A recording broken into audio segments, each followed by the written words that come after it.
ప్రైజ్లాడండి. అందరికీ వందనాలు. బాగున్నారు కదా అందరూను? వాక్యంలోకి వెళ్ళే ముందు చిన్న ప్రార్థన చేసుకుందాం. సర్వోన్నతుడ, సర్వశక్తిమంతుడ, కృపగల దేవానికి దయగల దేవి, నీకు లెక్కలేని స్తోత్రాలు చెల్లించుకుంటున్నాము నేను ప్రభా.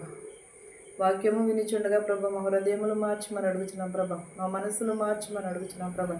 నీ రాకడ కొరకు మేము ప్రభు మారు మనసు పొందే ధన్యతను దయచేయమని అడుగుతున్నాం ప్రభా. వినుచున్న వారికి, చూచుచున్న వారికి ప్రతి ఒక్కరికి నీ మారు మనసు దయచేయమని అడుగుతున్నాం ప్రభా. వాక్యము మా హృదయంలో నింపుకొనుటకు సహాయం చేయమని, నా ప్రార్థనను నీ పాసాన్ని చేర్చుకోమని అడుగుచున్నాను తండ్రి. ఆమేన్. మొదటి ఆహ్వానం 4వ అధ్యాయము 12వ వచనం నుంచి చూద్దామండి. ఏ మానవుడు దేవుని ఎప్పుడు చూడలేదు. మనమొకరినొకడు ప్రేమించిన ఎడల దేవుడు మనయందు నిలిచియుండును. ఆయన ప్రేమ మనయందు సంపూర్ణమగును. దీని వలన మనము ఆయన యందు నిలుచున్నామనియు ఆయన మనయందు ఉన్నాడనియు తెలుసుకొనుచున్నాము. ఏలయనగా ఆయన మనకు తన ఆత్మలోను పాలు దయచేసి ఉన్నాడు. మరియు తండ్రి తన కుమారుని లోకరక్షకునిగా ఉండుటకు పంపి ఉండుట మేము చూచి సాక్ష్యమిచ్చుచున్నాము. మనం ఎవరి ఎడల ఎవరు ప్రేమ కలిగి ఉండాలి? ఏ మానవుడును కూడా దేవుడు చూచి ఉండలేదు. మనం ఒకరినొకడు ప్రేమించిన ఎడల దేవుడు మన యందు నిలిచి ఉన్నాడు. దేవుడిని ఎవరును కూడా చూడలేదని అంటున్నాం. ఎలా ఉన్నారు ఏంటి అనేది. కానీ అప్పట్లో మనం పుట్టక మునుపు కొన్ని వేల సంవత్సరముల కింద చూసిన వారు ఉన్నారు. కానీ ఇప్పట్లో చూసిన వారు ఎవరును కూడా లేరు. దేవుని చూసిన వాడు మోషేతో మాట్లాడినప్పుడు కూడా అగ్ని ద్వారాగానే మాట్లాడాడు. కానీ అబ్రహాముతో మాట్లాడినా కూడా తన కుమారుని కోసం అబ్రహాముతో మాట్లాడినప్పుడు కూడా ఒక పొద నుంచి మాట్లాడి ఉన్నాడు. ఆదాము అవ్వలతో తోటలో నుంచి కూడా ఒక స్వరము వినిపించింది, కానీ దేవుని చూసి ఉండలేదు. ఎవరును కూడా దేవుని చూసి ఉండలేదు. మనం పరిపూర్ణమై ఉండాలి. మన మనస్సునందు నిలిచి ఉండాలి. ఆయన మన యందు ఉన్నాడు కనుక మనం ఏలయనగా ఆయన ఆత్మ పాలు దయచేసి ఉన్నాడు. ఆయన ఆత్మ ఎలాగ దయచేసి ఉన్నాడు? పాలనందు దయచేసి ఉన్నాడు. తండ్రి మన కుమారుని లోకరక్షకునిగా పంపి ఉన్నాడు ఈ లోకంలోనికి. లోకరక్షకునిగా అంటే మన పాపులను రక్షించుట కొరకు పంపి ఉన్నాడు. ఎందుకంటే తండ్రి తరువాత కుమారుని పంపి ఉన్నాడు. తండ్రిని ఎవరున్నా కూడా చూడలేదు. కుమారుని ఆయన రూపంలో చేసి ఆయన రూపము మనకిచ్చి ఉన్నాడు. కాబట్టి మనలను ఇలాగ చేసి ఉన్నాడు. మనలను కుమారుని ఎందుకు పంపి ఉన్నాడంటే మారు మనసు పొంది దేవుని రాజ్యంలో ప్రవేశించాలని తన కుమారుని మనకి ఈ లోకంలోనికి పంపి ఉన్నాడు. అందుని బట్టి మనం ఏం చేయాలంటే ఒక సాక్ష్యమును కలిగి ఉండాలి. మనము దేవుని స్తుతించినప్పుడు మనకు అనేకమైన మేళ్ళు జరుగుతూ ఉంటాయి. అవి ఏం చేయాలంటే మనము సాక్షిగా నిలవబడి దేవుని ఎదుట మనము సాక్ష్యము చెప్పుకొని ఉండాలి. యేసు దేవుని కుమారుడని ఒకడు ఒప్పుకొనును, దానిలో దేవుడు నిలిచి ఉన్నాడు, వాడు దేవుని యందు ఉన్నాడు. ఎవరు? యేసు దేవుని కుమారుడని ఒప్పుకున్న వాడు దేవుని యందు నిలిచి ఉన్నవాడు అని అంటున్నాడు. మనము దేవుని యందు నిలిచి ఉన్నాము కాబట్టి యేసుక్రీస్తు దేవుని కుమారుడు అని మనము నమ్ముచున్నాము కాబట్టి దేవునిని మనము నిత్యమును కూడా స్తుతిస్తూ ఆరాధిస్తూ ఉన్నాము. 16వ అధ్యాయం చూద్దామండి. మన ఎడల దేవునికి ఉన్న ప్రేమను మనం ఎరిగిన వారమై దాన్ని నమ్ముకుని ఉన్నాము. దేవుడు ప్రేమస్వరూపి అయి ఉన్నాడు. ప్రేమ యందు నిలిచియుండువాడు దేవుడిని యందు నిలిచి ఉన్నాడు, దేవుడు వాని యందు నిలిచి ఉన్నాడు. ఎవరు? దేవుడు ఏమై ఉన్నాడు? ప్రేమస్వరూపి అయి ఉన్నాడు. దేవుని యందు ఏమి ఉన్నది? నమ్మకమును ఉన్నది, ప్రేమ కలిగి ఉన్నది. ఆయన ప్రేమపూర్ణుడు కాబట్టి ఆయన ప్రేమ మనకి ఇచ్చి ఉన్నాడు. మనము దానిని మన సహోదరుని ప్రేమించాలి, మన తోటివారిని ప్రేమించాలి. మన శత్రువుని కూడా ఆ ప్రేమను కలిగి ఉన్నవారు ప్రతి ఒక్కరును కూడా మన శత్రువును కూడా ప్రేమిస్తూ ఉంటారు. మన శత్రువులను ప్రేమించిన వారు దేవుని ప్రేమించలేరు. సహోదరుని ప్రేమించిన వారు మన సహోదరుని కూడా ప్రేమించలేరు. దేవుని ప్రేమ మనలో ఉంటేనే ఇవన్నీ కూడా జరుగుతాయి. దేవుని ప్రేమ మనలో లేనప్పుడు ఏది మాత్రము ఇందులోని ఏది కూడా రాదు మన దగ్గరికి. ఎందుకంటే దేవుని ప్రేమ మనకి పంచి ఉన్నాడు కాబట్టి ఆయన మనలను ఆయన రూపంలో చేసి ఉన్నాడు కాబట్టి ఒకరినొకరు ప్రేమించుకోమని అంటున్నాడు. మన సహోదరిని అనే కాదు, మన తోటి వారిని కూడా ప్రేమించమని. దేవుడు ప్రేమస్వరూపి అయి ఉన్నాడు. ప్రేమ యందు నిలిచి ఉన్నవాడు దేవుడు యందు నిలిచి ఉన్నాడు, ప్రేమ యందు నిలిచి ఉన్నాడు, దేవుని వాణి యందు నిలిచి ఉన్నాడు. దేవుని ప్రేమ ఎవరి యందు నిలిచి ఉన్నదో వాళ్ళ యందే దేవుడు కూడా నిలిచి ఉంటానంటున్నాడు. మనము దేవుని ప్రేమను పొందుకునిచున్నామా? దేవుని ప్రేమ మనలో ఉన్నదా? ఒక్కసారి మనం ఎవరో చెప్పక్కర్లేదు. దేవుని ప్రేమ నాలో ఉన్నదా లేదా అని మనమే పరిశీలన చేసుకుంటే అప్పుడు దేవుని ప్రేమ ఉన్నదా లేదా అని మనకి తెలుస్తుంది. మనం దేవుని ప్రేమలో ఉన్నప్పుడు చాలా వినయమును కలిగి ఉంటాం. మనం ఎవరు ఏమన్నా సరే మనము మాట్లాడము. ఎందుకంటే మనం ఈ లోకంలో మనం ఓర్పుని, సహనమును, మనం విచక్షణ జ్ఞానమును మనము కోల్పోతూ ఉంటాం. ఎందుకంటే సాతాను ఎక్కువ శోధిస్తూ ఉంటుంది. దేవుని ప్రేమ ఎక్కడుంటుందో అక్కడే సాతాను కూడా ఉంటుంది. మనము ఈరోజు బాగానే ఉండొచ్చు, కానీ ఒకరోజు తీర్పు కాలం అన్నది. ఆ తీర్పు కాలంలో ప్రతి ఒక్కటిని కూడా లెక్క వస్తుంది. తీర్పు దినమందు మనకు ధైర్యము కలిగినట్లు దీని వలన ప్రేమ మనలో పరిపూర్ణమై చేయబడి ఉన్నది. ఏలయనగా ఆయన ఎట్టివాడై ఉండునో మనము కూడా ఈ లోకంలో అట్టివారమై ఉన్నాము. ఎలాగూ తీర్పు దినమందున మనకు ధైర్యము కలిగినట్లు దేవుని యందు మనము నిలిచి ఉండాలి. దేవుని ప్రేమలో పరిపూర్ణమై ఉండాలి, పరిపూర్ణము చేయబడి ఉన్నది. ఏలయనగా ఆయన ఎట్టివాడై ఉన్నాడో మనము కూడా ఈ లోకంలో అట్టివారమునై ఉండాలి. దేవుడు మన ఎడల ఎలా ఉన్నాడో ఈ లోకంలో కూడా అలాంటి ప్రేమనే కలిగి ఉండమని అంటున్నాడు. అలాంటి తీర్పు దినమున వచ్చినప్పుడు మనము ధైర్యమును కలిగి ఉంటామని అంటున్నాడు దేవుడు. ఇవి నీ మాటలు నా మాటలు కాదు, దేవుని మాటలు పలుకుచున్నాయి. మనం ఎప్పుడూ కూడా బైబిల్ని అనుసరించి నడుచుకుంటే దేవుడు మనకి ఏదైనాను సరే చేస్తాం. అంటే బైబిల్ అనుసరించి నడుచుకుంటే నడుచుకోకపోతే మనకి దేవుడు ఏమీ చేయడా అని అనుకోండి. దేవుడు ప్రతి ఒక్కరికి ప్రతిదీ చేస్తాడు. కాదంటే ఒక్కొక్కవేళ ఆలస్యం అవ్వచ్చేమో, మనలో మనం నిరీక్షణ కలిగి ఉన్నామా లేదా అని దేవుడు కూడా పరీక్ష పెడుతూ ఉంటాడు కదా. సాతాననే మనం అనుకుంటాం, దేవుడు కూడా ఒక్కొక్కసారి మనలను పరిశీలిస్తూ ఉంటాడు. అలాంటినప్పుడు తీర్పు దినమున మనం ఏమి కలిగి ఉండాలి? ధైర్యమును కలిగి ఉండాలి. దీని వలన మనకి ఏమి కలుగుతుంది? ప్రేమ కలుగుతుంది, పరిపూర్ణత చేయబడతావు. అట్టివారైనా ఈ లోకంలో ఎట్టివారైనను కూడా దేవుని ప్రేమను కలిగి ఉండాలి. ప్రేమలో భయం ఉండకూడదు. అంతేకాదు పరిపూర్ణ ప్రేమ భయమును వెళ్ళగొట్టును. భయము దండమునతోనూ కూడినది. భయపడువాడు ప్రేమయందు పరిపూర్ణము చేయబడినవాడు కాడు. ఎవరు? భయపడినవాడు దేవుని ప్రేమయందు పరిపూర్ణము చేయబడినవాడు కాదని అంటున్నాడు.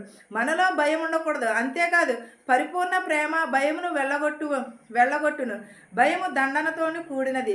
భయపడివాడు ఎవడును కూడా దేవుని ప్రేమ కలిగి ఉండడని చెప్తున్నాడు. పరిపూర్ణము చేయబడిన వాడు ఎవడును కూడా దేవుని యందు నిలకడగానే ఉంటాడు. కానీ సాతానే వచ్చి మనల్ని ఏం చేస్తుందంటే శోధిస్తూ ఉంటుంది. అలాంటి శోధనలకు మనము భయపడకూడదు. 19వ అధ్యాయం అండి. ఆయనే మొదట మనలను ప్రేమించాను గనుక మనము ప్రేమించుచున్నాము. దేవుడు మనలను మొదట ప్రేమించాను, తర్వాత మనము దేవునిని ప్రేమిస్తూ ఉంటున్నాము. ఆయన ప్రేమ మనలో ఉన్నది కాబట్టి దేవుడు మనలను ప్రేమిస్తూ ఉంటున్నాడు. దేవుని ప్రేమను కలిగి ఉండాలి మనం. ఎవడైనాను నేను దేవుని ప్రేమించుచున్నానని చెప్పి తన సహోదరుని ద్వేషించిన ఎడల అతడు అబద్ధికుడగును. తాను చూచిన తన సహోదరుని ప్రేమని వాడు తాను చూడని దేవుని ప్రేమింపలేడు. ఏంటది? ఏమని అన్నాడు? ఎవడైనాను దేవునిని నేను ప్రేమిస్తున్నానని చెప్పి తన సహోదరిని ద్వేషించిన ఎడల వాడు ఏమవుతాడు? అబద్ధికుడు అవుతాడు. నిజం, ఈ రోజుల్లో కూడా అందరూ కూడా అలాగే ఉన్నారు. నా సహోదరుని నేను ప్రేమిస్తున్నాను, నా అక్క చెల్లెల్ని నేను ప్రేమిస్తున్నాను, నా అన్నదమ్ములు నేను ప్రేమిస్తున్నాను, నా తోటి వారిని నేను ప్రేమిస్తున్నానని నోటి పెదవులతో చెప్తున్నారు, కానీ పూర్ణ హృదయంతో ఎవరును కూడా ప్రేమను కలిగి ఎవరు కూడా ఉండట్లేదు. దేవుని ప్రేమ మనలో ఉంటే మనము కూడా ఎదుటి వారికి మనము సహోదరిని మనం ప్రేమిస్తూ ఉంటాం. దేవుని ప్రేమ మనలో ఉండి సహోదరిని ద్వేషించిన వాడు ఏమవుతాడు? అబద్ధికుడు అవుతాడు. నేను సహోదరిని ప్రేమిస్తున్నానని చెప్పి ప్రేమించిన వాడు అబద్ధికుడు అవుతాడు. అలాంటి అబద్ధము దేవుని తీర్పులో ఒకరోజు లెక్క ఉన్నది. అప్పుడు దేవుడు మనకి తీర్పు తీర్చినప్పుడు ప్రతి ఒక్కటి కూడా వస్తుంది. మనం వెలుగులో చేశాం కదా, లేకపోతే చీకట్లో చేశాం కదా, నన్ను ఎవరు చూడలేదు కదా అని అనుకుంటూ ఉంటాం. కానీ దేవుడు పైనుంచి ప్రతి ఒక్కటి చూస్తున్నాడు. దేవుడు ప్రేమించువాడు తన సహోదరుని కూడా ప్రేమింపవలెనను ఆజ్ఞను మనం ఆయన వలనే పొంది ఉన్నాము. ఎవరి వలన? దేవుడిని నేను ప్రేమిస్తున్నానని చెప్పినది కూడా దేవుని వలనే. మోషేకు కొండ మీద రాసిచ్చాడు కదా 10 ఆజ్ఞలు. 10 ఆజ్ఞలలో ఒక ఆజ్ఞ నీ పొరుగువారిని ప్రేమించవలను, నీ సహోదరిని ప్రేమించాలని ఉంటుంది. పొరుగువారు అనగా మన సహోదరిని ప్రేమించిన వాడు అబద్ధికుడు అవుతాడు. వానిలో దేవుని ప్రేమ ఉండదు, వానిలో దేవుడు ఉన్నట్టు కాదు. నేను దేవుడిని ప్రేమిస్తున్నాను, దేవుడిని చూస్తున్నాను, దేవుడు నాతో మాట్లాడుతున్నాడు అని అంటూ ఉంటాను. కానీ అవన్నీ కూడా అబద్ధమే. ఎందుకంటే దేవుడు నిజముగా మనలో ఉన్నప్పుడు మన సహోదరిని మనము ప్రేమిస్తాము. మన సహోదరిని మనము ద్వేషించము. మన సహోదరిని ఎడల మనము మిగటమైన ప్రేమను కలిగి ఉంటాం. దేవుని ప్రేమ మనలో ఉన్నప్పుడు నిత్యమును కూడా దేవునిని స్తుతిస్తూనే ఉంటాం. దేవునిని ఆరాధిస్తూనే ఉంటాం. దేవుని ప్రేమ మనలో ఉంటే మనం ఎప్పుడును కూడా దేవునికి లోబడే బ్రతుకుతాము. తీర్పు కాలము సమీపంలో ఉన్నది. ప్రతి ఒక్కరును కూడా మారు మనసును కలిగి ఉండాలి మనము. మారు మనసులు కలగాలనంటే పేదలకు మనము దానం చేయడము, లేకపోతే గుడ్డలేని వారికి గుడ్డ ఇవ్వటము, లేకపోతే ధర్మం చేయటము అది కాదు. మన హృదయము మారాలి, మన మనస్సు మారాలి. దేవుని వైపు మనము మన హృదయమును త్రిప్పుకోవాలి. మనం ఉపవాసములు ఉన్నంతరానే మనం దేవుని భక్తిలో ఉన్నట్టు కాదు. మన హృదయము విరిగి నలిగిన హృదయమును కలిగి దేవుని నిత్యము కొనియాడబడుచున్న దేవుని మనం స్తుతిస్తూ ఉండాలి. ఒకవేళ పెదవుల మీద కాదు, మన హృదయముతో దేవుని స్తుతించాలి. ఎప్పుడును కూడా ప్రతి ఒక్కరును కూడా మారు మనసును కలిగి ఉన్న దేవుని మార్గమును మనము సరళము చేయాలి. మనం ఎప్పుడును కూడా దేవుడు మనకి తోడై ఉంటాడు నిత్యమును కూడా. ఏం చేస్తామంటే మనం దేవుడు నాతో ఉన్నాడులే అని మనం నిర్లక్ష్యం చేస్తూ ఉంటాం. అది కాదు, దేవుడు మనలో ఉన్నప్పుడు సాతాను శోధనలు వస్తాయి, అనేకమైన మాటలు వస్తాయి, అనేకమైన మాటలు అంటూ ఉంటారు. కానీ ఇవన్నీ విడిచిపెట్టి దేవునిలో మనము స్తుతింపబడాలి. ఈ వాక్యమును మీకును మాకును మనందరికీ తోడై ఉండును గాక. ప్రార్థించుకుందాం.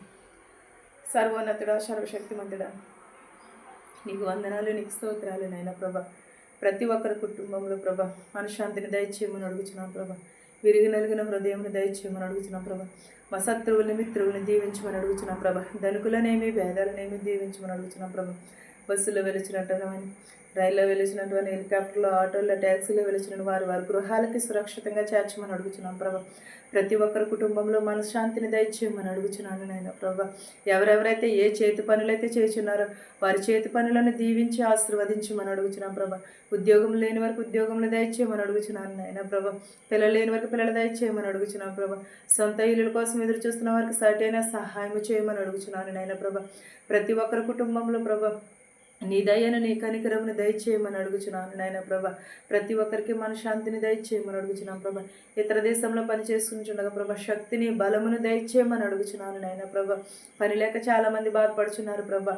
వారందరికీ పని దయచేయమని అడుగుచున్నాం ప్రభా. మెడికల్కి వెలిచుండగా మెడికల్ అంతట్లో తోడునేడుగా ఉండమని అడుగుచున్నాను నాయన ప్రభా. పీసీసీకి వెలిచుండగా ప్రభా పీసీసీ లైట్కు సహాయం చేయమని అడుగుచున్నాను నాయన ప్రభా. నేను ఇతర దేశం వెళ్ళాలని ప్రయాణం పెట్టుకున్నారు ప్రభా. వారికి సరైన సహాయం చేయమని అడుగుచున్నాను ప్రభా. ప్రతి ఒక్కరికి నేను ప్రభా మారు మనసు దయచేయమని అడుగుచున్నాను ప్రభా. విరిగి నలిగిన హృదయమును దయచేయమని అడుగుచున్నాను ప్రభా. ప్రతి ఒక్కరికి నైనా ప్రభా నీ సహాయం అందించమని అడుగుచున్నాను నాయన ప్రభా. ఏ ఇంట్లో ఏ శోధన ఉన్నదో, ఏ వేదన ఉన్నదో నాకు తెలియదు కానీ ప్రభా నీకు తెలుసు నాయన ప్రభా. ప్రతి ఒక్కరికి నైనా ప్రభా మనశ్శాంతిని దయచేయమని అడుగుచున్నాను ప్రభా. ప్రతి ఒక్కరిని ప్రభా దీవించి ఆశీర్వదించమని అడుగుచున్నాను ప్రభా.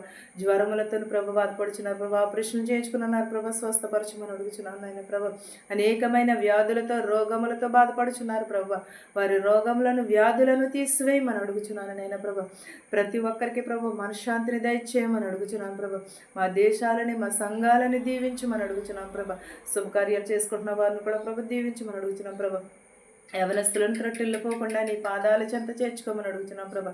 చదువుకుంటున్న బిడ్డలందరూ మీరే ఉండమని అడుగుచున్నాను నాయన ప్రభా. గర్భిణీ స్త్రీలకి సిలువను కనుక దయచేయమని అడుగుచున్నాను నాయన ప్రభా. పిల్లలు లేని వారికి పిల్లలు దయచేయమని అడుగుచున్నాను ప్రభా. నా ప్రార్థనను నీ పాదసన్ని చేర్చుకోమని నజరేయుడని యేసునామములు అడిగి వేడుకొనిచున్నాను తండ్రి, ఆమేన్. పరలోకమందున్న మా తండ్రి, నీ నామము పరిశుద్ధపరచబడిన గాక, నీ రాజ్యం వచ్చును గాక, నీ చిత్తము పరలోకమందు నెరవేరునట్లును భూయందు నెరవేరును గాక. మా అనుదిన ఆహారం నేడు మాకు దయచేయము. మరణస్తులను మేము క్షమించిన ప్రకారము మరణములను క్షమించము. దుష్టుని నుండి, శోధన నుండి తప్పించుము. రాజ్యమును, శక్తియు, మహిమయు నిరంతరము నీవై ఉన్నావు మా తండ్రి, ఆమేన్. చూసిన వారికి, నియమించిన వారికి సదాకాలము నీ కృప తోడై ఉండును గాక, ఆమేన్. అందరికీ వందనాలు.